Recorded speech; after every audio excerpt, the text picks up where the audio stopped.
I did not hang myself since I recorded the last episode. You know what did happen? I got blown off by a girl for a date. And the way I worded that, now that I just hear what just came out of my mouth, probably not the best way to put that.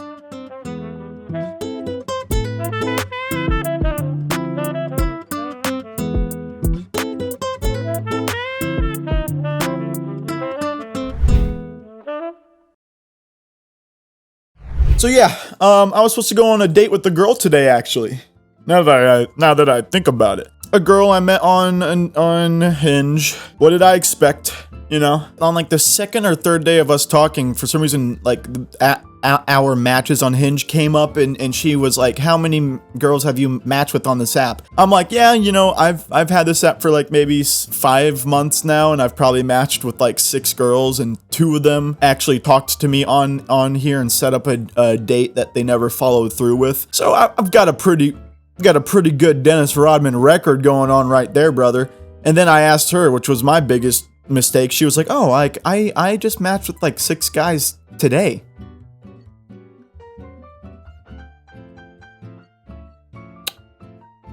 Something like that just makes you feel like Forrest Gump does it. And I'm like, huh, really? Because look, dudes are so visual. Dudes are so much... What's a gentlemanly way to put this that won't make my mother upset with me? Dudes are so much more driven for the sole purpose of the physical pleasure, I should say, than some women are. So women match with men a whole lot more than men match with women. I'm like a solid 4, you know? I'm a solid 4 out of 10, you know, and I've only matched with like 6 girls in 5 months, and I use the app every other day. And she matched with like 6 guys that day. And there's, you know, the ratio's a bit skewed on that one, brother. It's so funny. I was telling my buddy this at work. I was like, you know what? I'm gonna talk about it on the episode tomorrow. And he was like, but bro, you showed her the podcast, man. Like, what if she listens, man? It's like, man, I don't care. I'm not gonna say her name. I'm not crazy, you know. But it's still funny to talk about. Like, she kind of blew things off, so I don't care. So I am hitting her with softballs, ladies and gentlemen. I'm hitting her with absolute softballs. I am hitting just like cute, flirtatious gentleman stuff. You know, just stuff that's kind of like that would make someone hear, like someone would hear me say this to a girl and that person would go, "Oh, damn." I'm hitting her with absolute softballs. I am practically not even pitching her the ball. I'm practically just walking up to her, putting it on top of the baseball tee and walking away and letting her hit it. And she's literally missing. If a girl, listen to me right here, if a girl was saying the things to me that I was saying to her, I would have a family right now. I would have niños. I would have children right now if a girl were saying the things I was saying to her, to me. Nothing too abrasive, nothing sexual, just absolute chivalry. Absolute chivalry. For example, let me hit you with one of the softballs, and ladies, if you're listening to this, you might want to sit down for this one, all right? We're talking about our favorite movies. I say my favorite movies are Whiplash and the entire Fast and Furious franchise. And she says her favorite movies are all the Harry Potter ones. Nerd. I've never seen them though, so I was like, oh, you know, I've never seen. And you know what's great about texting is that I don't stutter on text. Woo-hoo! Dude, on text I am George Clooney. In person I am George Ballooney. All right, but on text, I'm all of the oceans. I'm not just Ocean 11, brother. I'm every single one. I'm even the one with the girl cast. She says, I like Harry Potter. I say I've never seen any of the Harry Potters. And we're talking blah, blah, blah. And I'm trying to hint at like hey, maybe you could like come over and like we could like watch Harry Potter. You know, like that's like an easy, that's like such an easy first cast of the fishing pole, you know? Like, you're getting ready to cast and you're like, cast. And like, the bobber drops in the water and the hook is, let's watch a movie together. Something easy, something innocent, something, you know, chill, but still we get to like be together in the same room, you know, just something, you know. So I'm trying to cook here. She said, oh, you know, I don't think you would like them, and like I wouldn't expect you to like them. Just like something, like she was super self-deprecating, which like I am too, but not to the ladies. No. Any woman that I talk to that I have a modicum of interest in, they think I'm the most confident person in the world. So she's saying, oh, I don't know, it's, you know, you might not like them, blah, blah, blah, blah. You guys ever seen James Bond? I am the James Bond that's a little bit closer to a diabetes diagnostic. You hear me? She said, you might not like them, and I saw that as an opportunity to strike. I saw that text, and Mom, Dad, I'm sorry, but your boy's not a little boy no more. Your little boy's a man. A man with a couple words in the back of his pocket. A man who has been utterly unsuccessful by now, and I don't know why. This next sentence that I tell you guys as an audience, once I say what I hit her with, and I'm talking just to my mom and dad now, this is probably the reason you don't have grandchildren yet. Being completely honest. She said you might not like him, and I said, no. I promise I'll like them. You know, damn it. I'm trying to set it up because I feel so weird right now. I'm talking on my phone. I'm looking at Pikachu, trying to flirt with frickin' Pikachu right now. I said, she said, you might not like them. I said, it doesn't matter if I like them, if I like the movies or not. I'll love them as long as my, like, arms around your shoulder. Damn it, something, okay? Something. Shoot me, you know? Shoot me for trying.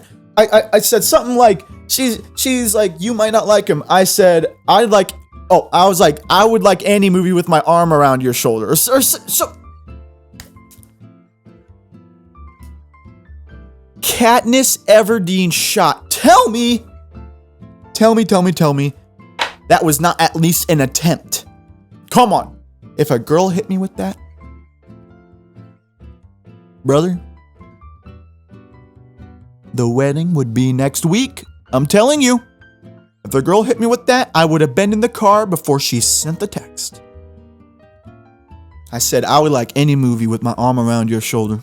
Even stupid Harry Potter. And I hit her with this softball. And you know what she said? I don't know.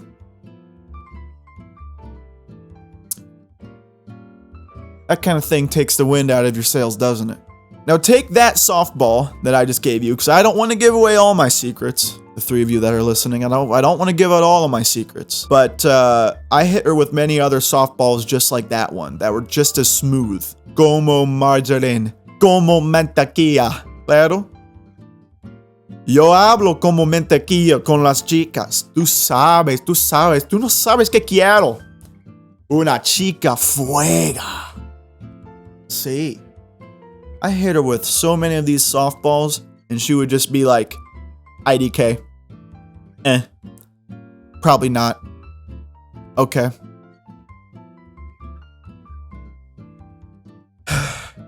So we set up this date for today, and she canceled it like, what, it was like Thursday? I think she canceled it. And this is not the first time I've ever gotten this text before. Like, this is not the first time I've had a stupid dating app. I've had my phases of deleting it and hopping back on and deleting it and hopping back on. But it was the typical, oh, you know, I don't think I'm ready, blah, blah, blah. I thought I was ready for a relationship, which, you know, fair. You know, like, I'm not saying that's not valid, because Lord knows for some reason, I can think of a particular instance where I said that to a girl one time. Because I truly was. I was in school, I was doing a lot, I thought I was ready, but then I was like, no, this is way too much. But I was great with that girl. Like, we went on like plenty of dates and hung out and blah, blah, blah, and I made her feel like a freaking princess, which is probably why it hurt her more.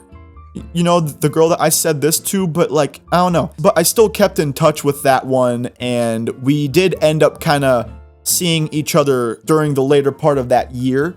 You know, so I mean, I'm not stupid. I'm not saying that reason is not valid. It's a very valid reason. I question it when she wasn't even trying, which she really wasn't. She's on the app looking for this, and she's not even trying, right? Well, then you could say, we'll sell this. You know, isn't that what you just said you did with the girl in the past? Well, yeah, I was on the app trying, but I actually tried for the relationship. Like we were actually active, like going out and doing things and blah, blah, blah, you know? So I'm just like, how do you even know you don't have time for this? We didn't even do anything. It took you like 30 seconds to send IDK. From the sounds of it, it sounds like you have this packed down, brother. Or should I say sister? And at the end of the text, she said, I don't want to waste your time. You are way too nice. Yeah, because that's what the dude wants to hear. Hey, you're like the nicest guy ever. Like literally a more handsome Elmo with longer hair and a bit of a speech impediment. You are like the nicest guy, but I just realized I don't have time for that.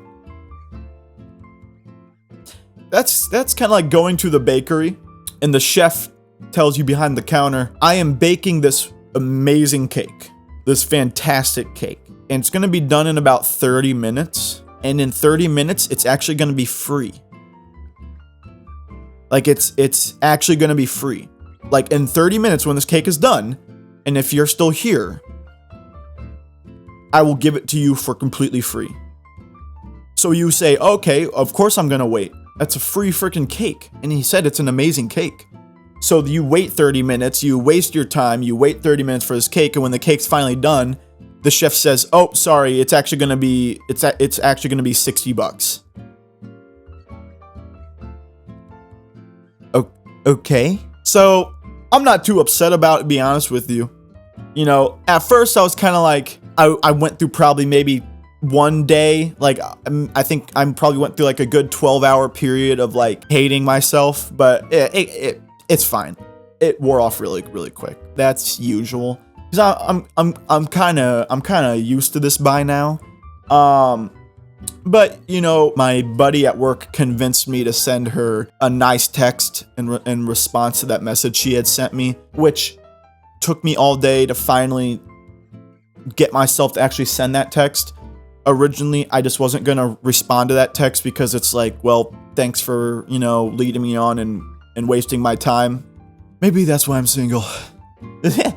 When she sent that text, I was like, yep, all right. Like, I just tossed my phone on the bed and went back to what I was doing. Like, I was like, all right, you, all right, bye, you know, see ya. Like, there wasn't really a connection here. And my buddy was like, hey, bro, but like, my buddy said, you know, but hey, man, like, you should probably like keep the door open, man, because like, you never know, man. I was like, dude, yes, if it wasn't from an app. There is no previous relationship even established. You know what I mean? Like it's different when it's maybe someone at school or someone at work or whatever, right? Like you continue to be at least cordial with them. But off the app, dude, I'd send her a picture of a dead squirrel, and that's fine. This is some stranger I met on this app. She sends that text to me. I have the right to say, you know, see ya, and put a really bad GIF. But I thought to myself, you know, my buddy at work that's kind of letting me talk about all this stuff to him. He's giving me some advice and stuff like that. He is the married one. So, and he has an amazing, beautiful wife. So I'm like, you know what? Maybe he's on to something. Oh man, I'm not even tripping about it really. Just another day in the life of a man who does what no other 20-year-old in the world does, which is not do anything social and just work on his dreams. That is the life in the man and the life of Celestino Duli at the Something Cafe podcast.